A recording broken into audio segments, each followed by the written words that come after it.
병원에 오신 한 분이 있었습니다. 1년 넘게 무릎이 쑤시고 약도 온갖 걸 다 써봤대요. 그래서 제가 물었죠. 요즘 식사는 어떠세요? 그분이 웃으며 말하더군요. 선생님, 전 무릎이 아파요. 배는 멀쩡한데요. 제가 피식 웃었습니다. 무릎이 아픈 게 아니라 장이 말 대신 무릎을 시킨 겁니다. 그 말에 눈을 동그랗게 뜨시더군요. 대부분 그래요. 무릎은 무릎, 장은 장이라 생각하죠. 근데 몸은 그리 단순하지 않습니다. 장이 화나면 제일 약한 데를 때립니다. 그게 관절이에요. 장이 막히면 염증이 돌고 그 불씨가 무릎으로 가는 겁니다. 그래서 속이 더부룩한 날엔 무릎도 쑤시고 어깨도 굳어요. 조용히 화내는 장이 제일 무섭습니다. 겉으론 멀쩡한데 안에선 장이 너도 좀 아파봐라 하는 거죠.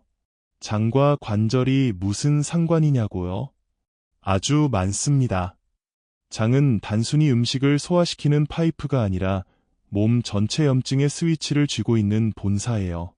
장 속에 사는 세균들이 밸런스를 맞춰야 면역이 안정되는데 그 균형이 깨지면 염증이 바로 올라옵니다.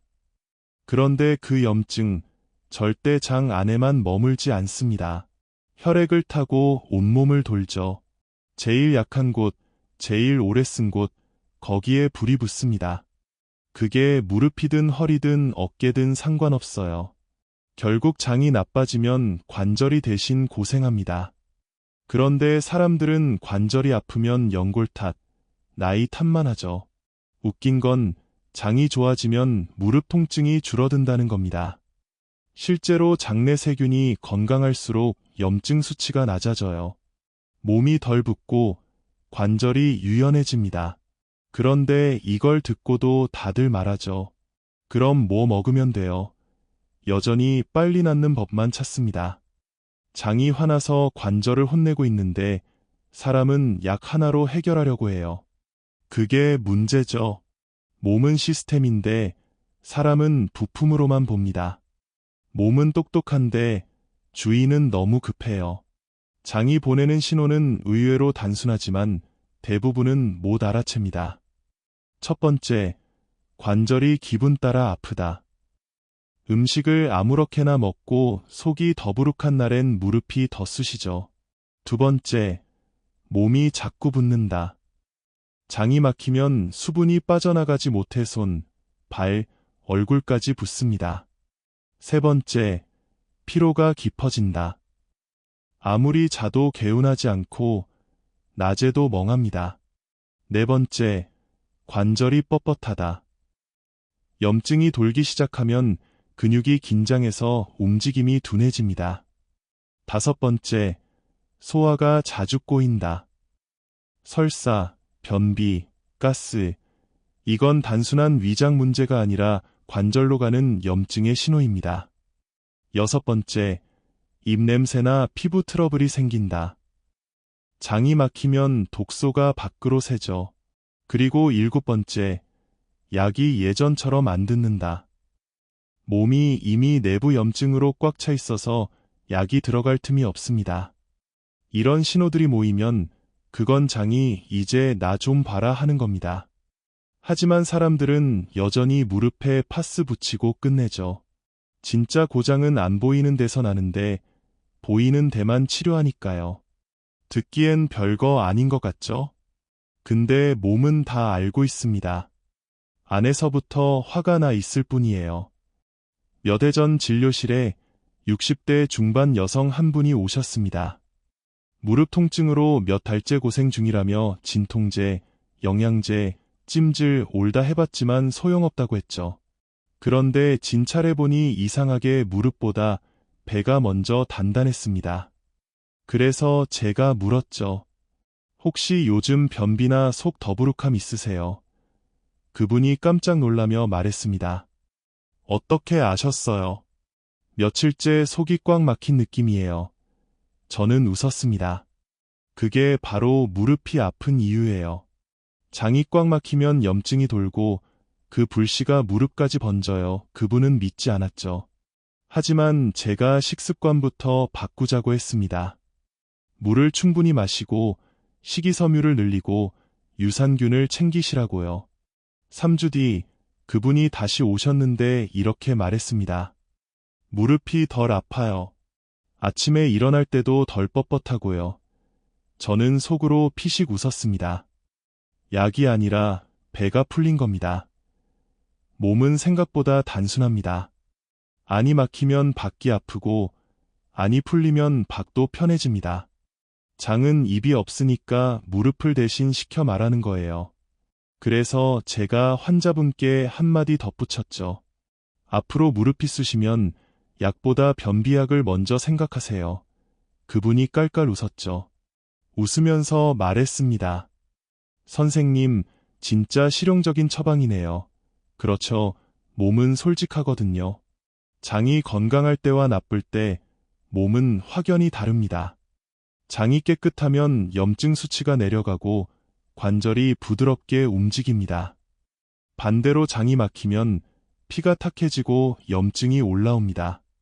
그 염증이 제일 먼저 들러붙는 곳이 바로 관절이에요. 그러니까 장 건강이 무너지면 관절도 끌려갑니다. 이게 장 관절축이라고 부르는 연결입니다. 문제는 대부분 이걸 모르고 엉뚱한 데서 싸운다는 거예요. 무릎이 아프면 파스 붙이고 통증 오면 약 먹고 염증엔 주사 맞고 근데 장이 계속 막혀 있으면 그것 및 빠진 독에 물 붓는 겁니다. 염증은 잠깐 눌러도 다시 솟아요. 장이 본사인데 우리는 지점만 고칩니다. 게다가 나이 들수록 장의 움직임이 느려지니까 염증이 더 쉽게 쌓이죠. 반대로 장이 깨끗해지면 관절이 덩달아 가볍습니다. 피가 돌고 근육이 풀리니까요. 진짜 회복은 안에서 시작합니다. 재미있는 건 장이 좋아지면 얼굴도 밝아지고 기분도 안정된다는 겁니다. 그게 바로 몸이 감사합니다라고 대답하는 방식이에요. 스트레스가 심한 사람일수록 장이 막히고 장이 막히면 다시 관절이 아파요. 결국 악순환이죠. 하지만 좋은 소식은 하나 있습니다. 그 고리를 끊는 방법, 생각보다 단순하다는 거예요.